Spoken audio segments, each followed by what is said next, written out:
નાગરિકોને આજે એક વિનંતી કરવા, એક અપીલ કરવા અને આપણે બધા એક બનીએ, નેક બનીએ, કારણ કે આ તાનાશાહ, આ સરમુખત્યારશાહી જે સરકાર છે ભારતીય જનતા પાર્ટી, એ હવે બધાને ટાર્ગેટ કરી રહી છે અને એ ટાર્ગેટમાં આજ વખતે આપણા લોકલાડીલા, લોકનેતા, જનનાયક એવા આદરણીય ચેતરભાઈ વસાવા ને એન કેન પ્રકારે ફસાવવામાં આવી રહ્યા છે ષડયંત્રના ભાગરૂપે. તો એક અપીલ કરવા માટે આજે તમારી સમક્ષ હું આવ્યો છું.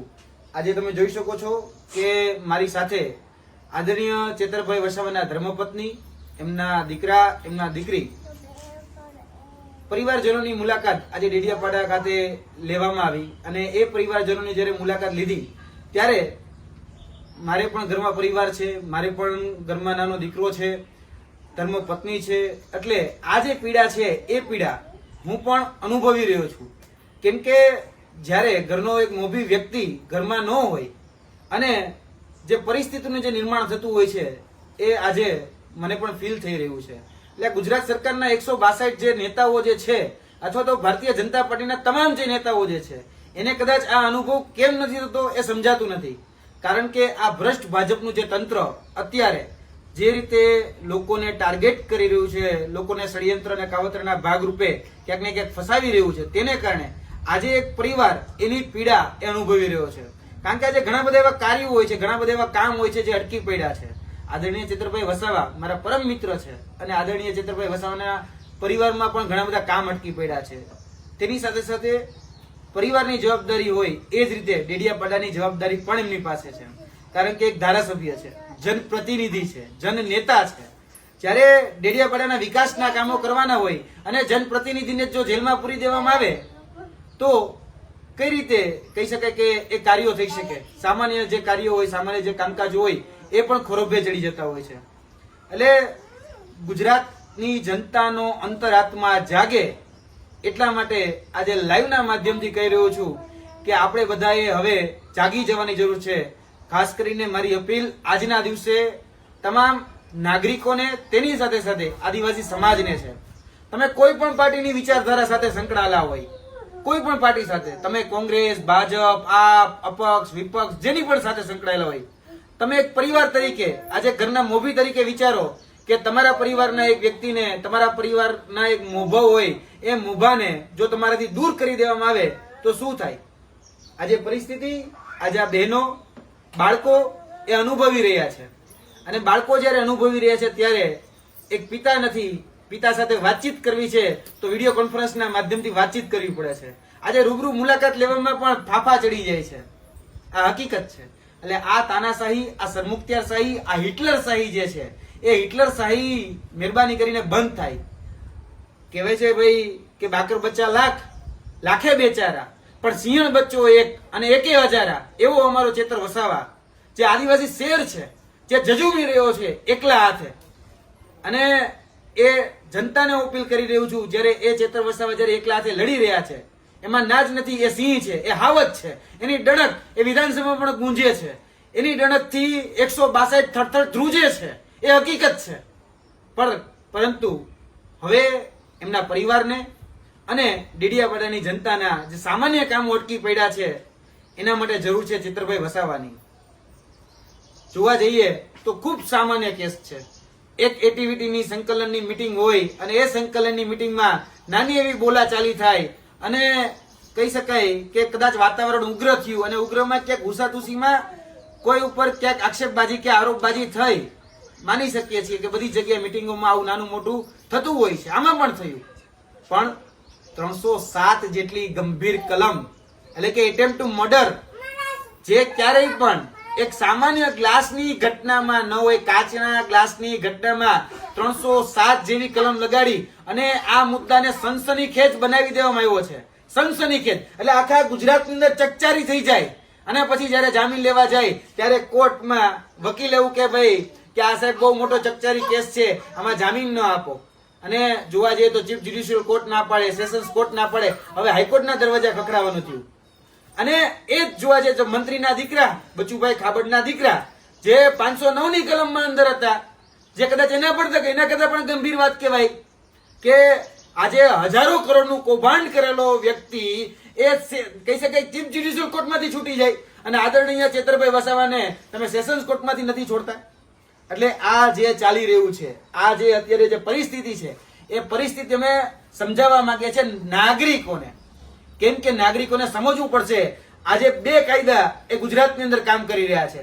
એક કાયદો એવો છે કે જો તમે ભારતીય જનતા પાર્ટીનો ખેસ પહેરો છે તો એના માટે એક અલગ કાયદો છે, અને જો કોઈ વ્યક્તિ સામાન્ય જનતાનો અવાજ બને છે, આદિવાસી સમાજનો હીરો બને છે, આદિવાસી સમાજની વેદનાનો વાચક બને છે, તો એના માટે અલગ કાયદો છે.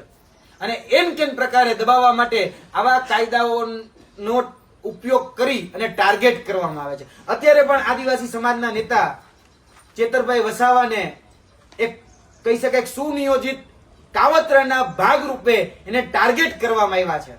કેમ કે એ હીરો છે, જાણે છે બધું. અને આદિવાસી સમાજ આજે જે એકજૂટ થઈ રહ્યો છે, જે જાગૃત થઈ રહ્યો છે, એમાં આદરણીય ચેતરભાઈ વસાવાનો સિંહ ફાળો છે, એક મોટો ફાળો છે. અને જે રીતે એક લડાઈ અંગ્રેજો સામે જ્યારે લડાતી હતી ત્યારે જે રીતે કહી શકાય કે આદરણીય બિરસા મુંડા જે રીતે લડી રહ્યા હતા, એ રીતે બીજા અલગ અલગ આદિવાસી જનનાયકો જે રીતે લડી રહ્યા હતા, એ જ પ્રકારની લડાઈ ક્યાંક ને ક્યાંક અત્યારે આદિવાસી સમાજના હક અધિકાર અને ન્યાય માટે આદરણીય ચેતરભાઈ વસાવા લડી રહ્યા છે. અને સરકારને ખૂંચે છે, કારણ કે સરકારની વોટ બેંક તૂટે છે, સરકારને ખૂંચે છે. કેમ કે આદિવાસી અત્યારે એક થઈ રહ્યો છે. અત્યાર સુધી એક નહોતા કે આદિવાસી સમાજમાં ક્યાંક ને ક્યાંક ભાગલા પાડવામાં આવતા હતા. જે રીતે ઓલા ધોળા અંગ્રેજ હોતા ભાગલા પડોને રાજ કરોની નીતિ અપનાવતા હતા, એ જ રીતે અત્યારના વર્તમાન ભારતીય જનતા પાર્ટીના 162 જે કાળા અંગ્રેજો છે, એ લોકો પણ અત્યારે આ જ રીતે ક્યાંક ને ક્યાંક એન કેન પ્રકારે અવાજ એ દબાવે છે.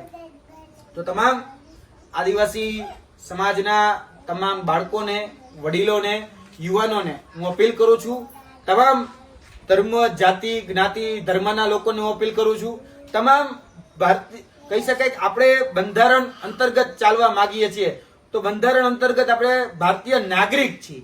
તો નાગરિકોને હું અપીલ કરવા માંગુ છું કે આપણે બધા એક બનીએ અને જે આ દોગલી નીતિ, બેવડી નીતિ અને બેવડું કાયદો, શાસન વ્યવસ્થા છે એની સામે અવાજ ઉઠાવીએ. કારણ કે જે રીતે ચેતરભાઈ વસાવા છે તો એની ઉપર અલગ કાયદો છે, અને આવી તો ઘણી બધી ઘટનાઓ બનતી હોય છે અને બને પણ છે, તો ત્યાં અલગ કાયદો છે. ક્યારેય જોયું કે ભારતીય જનતા પાર્ટીનો બુટલેગર હોય અને એની ઉપર કોઈ જગ્યાએ કેસ દાખલ થયો હોય? એવું ક્યારે જોયું કે ભારતીય જનતા પાર્ટીનો ભ્રષ્ટાચારી હોય એની ઉપર આ રીતે ક્યારે કેસ દાખલ થયો હોય? આટલો હમણાં થોડા સમય પહેલા ગંભીરા બ્રિજ દુર્ઘટના થઈ, એ તો સૌથી મોટો ગુનો હતો. કેટલા લોકો મરી ગયા? મોરબી બ્રિજ દુર્ઘટના થઈ, 165 લોકો ગુજરી ગયા. એ જ રીતે હરણી કાંડ થયો, કેટલા લોકો એમાં ગુજરી ગયા. એ રીતે તક્ષશિલા કાંડ થયો, કેટલા લોકો ગુજરી ગયા. એ રીતે અમારા બોટાદની અંદર કહેવાય છે કથિત રીતે કેમિકલ કાંડ, હતો દારૂ કાંડ થયો, કેટલા લોકોએ પોતાનો જીવ ગુમાવવો પડ્યો. કેમ ભાઈ એની ઉપર એક્શન ન લેવામાં આવ્યા? આ ભ્રષ્ટાચાર રૂપી જે ખાડા જે અત્યારે તમે જોવો છો આખા વિસ્તારમાં, ગમે જિલ્લા, ગમે તાલુકામાં જાઓ, એ ભ્રષ્ટાચાર રૂપી ખાડા પડેલા છે. કારણ કે કોન્ટ્રાક્ટરોએ પોતાની કટકી કરી અને પોતાના પેટ ભર્યા છે. આ કોન્ટ્રાક્ટરોના નેતાઓના ભારતીય જનતા પાર્ટીની શાસન વ્યવસ્થામાં એ લોકોના પેટ મોટા થઈ રહ્યા છે ને, એટલે આ બધા ખાડા એ વધારે પડી રહ્યા છે. એટલે હું અપીલ કરું છું ગુજરાતની જનતાને, ગુજરાતના નાગરિકને કે મહેરબાની કરી આપણે એક બનીએ. આ કુવ્યવસ્થા સામે, કુશાસન સામે, આ સરમુખત્યારી શાસન સામે આપણે બધા એક થઈને લડીએ. આવનાર દિવસોની અંદર જ્યારે પણ એક કોલ આપવામાં આવે કે આપણે બધાએ કોઈ જગ્યાએ ભેગું થવાનું છે અને આદરણીય ચેતરભાઈ વસાવાના સમર્થનમાં ભેગું થવાનું છે, ત્યારે બધું જ ભૂલી જઈએ, ધર્મ, જાતિ, જ્ઞાતિ બધું જ ભૂલી અને આપણે બધાએ આ અત્યાચાર સામે, આ અન્યાય સામે એકજૂટ થઈને લડીએ. એના માટે એક અપીલ કરવા માટે આવ્યો છું. આવનાર દિવસોની અંદર જ્યારે પણ ભેગું થવાનું થાય ત્યારે આપણે આ જે તાનાશાહી છે, આ જે કહી શકાય કે ભાજપનું જે અત્યાચાર અને અન્યાયની જે નીતિ છે એની સામે જ્યારે ભેગું થવાનું થાય ત્યારે આપણે બધા ભેગું થવાનું છે. બાકી હું ભાજપને પણ કહી દઉં છું કે વડે નહીં દુનિયામાં કઈ ગેંગે કે ફેફે થવાથી, વડે નહીં દુનિયામાં કઈ ગેંગે કે ફેફે કરવાથી, ઘડીક શણગાર મર્દોનો સજી લ્યો તો મજા છે, અને મજા કઈક ઓર છે દાદ જો કાયર વેશ મૂકો અને કદમ બે કાળની સામે ભરી લ્યો ને તો મજા છે. અને કદમ બે કાળની સામે આ ચેતર વસાવાએ ભર્યા છે અને એક કાળની સામે અત્યારે લડી રહ્યો છે. તો ગુજરાતની જનતા પણ સમજી લે કે આ ચેતર વસાવા છે, બરાબર? ફ્લાવર નથી, ફાયર છે, ફાયર. અને જ્યારે જેલમાંથી છૂટીને બહાર આવશે ને ત્યારે ભારતીય જનતા પાર્ટી પણ યાદ રાખે એ વાઇલ્ડ ફાયર થવાનું છે. બરાબર? એટલે તમે જે આ અત્યારે આ દોગલી નીતિ, દોગલું વલણ અને આ જે અત્યાચારી અને જે અન્યાય નીતિ અપનાવી છે, તો એની સામે તમારે પણ તૈયાર રહેવાનું છે.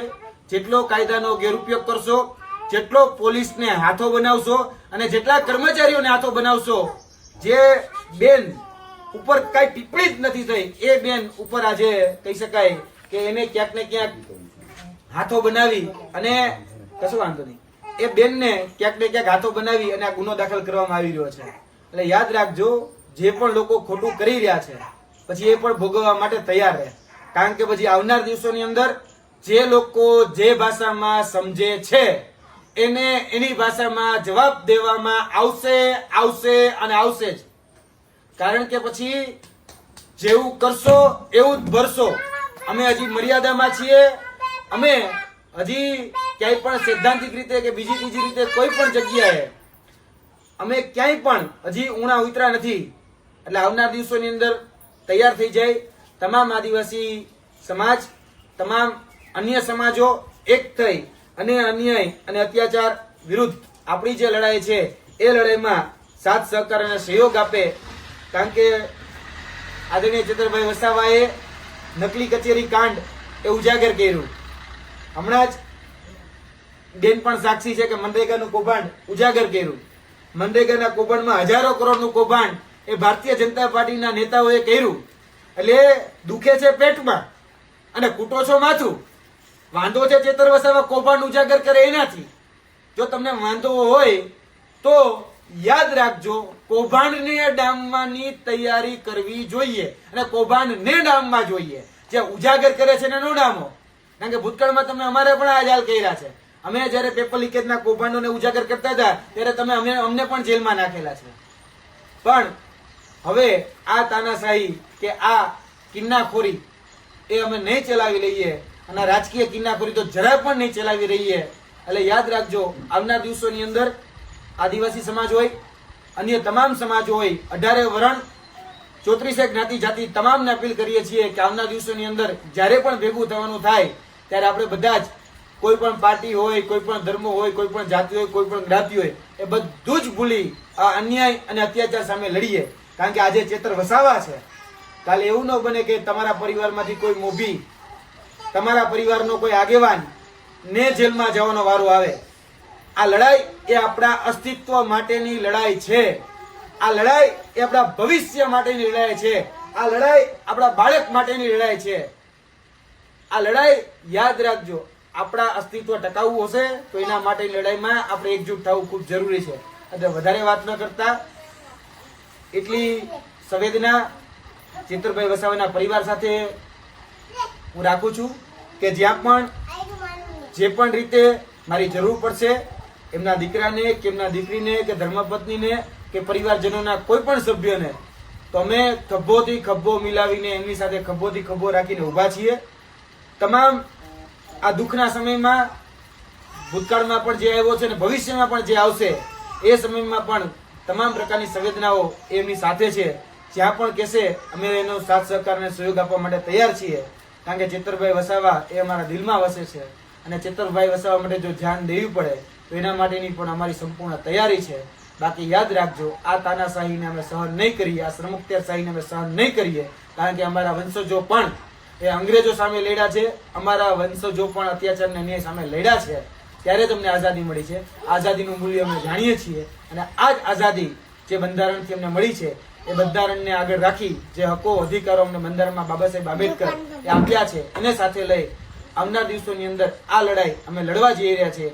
અમે ગાંધી, સરદાર અને બિરસા મુંડાના માર્ગે હવે આગળ વધવા જઈ રહ્યા છીએ અને એ લડાઈ જે અંગ્રેજોની સામે લડવાની હતી એ જ લડાઈ હવે ભારતીય જનતા પાર્ટીની સામે લડાશે. અને ભારતીય જનતા પાર્ટી હવે યાદ રાખે, કેમ કે હવે જે કિન્નાખોરી છે, હવે જે કહી શકાય કે રાગ દ્વેષ કે પૂર્વાગ્રહ તમે જે રાખી અને જે કહી શકાય કે સામાન્ય નાગરિકને જે પ્રતાડિત કરી રહ્યા છો, જે હેરાન પરેશાન કરી રહ્યા છો, એ સમય હવે નહીં રહે. કારણ કે ગુજરાતનો આદિવાસી સમાજ પણ હવે જાગી ગયો છે, એકજૂટ થઈ ગયો છે અને આવનાર દિવસોની અંદર આનો જવાબ ચોક્કસપણે એ બધાને આપવામાં આવશે. જય હિન્દ, જય ભારત, જય આદિવાસી અને જય જોહર.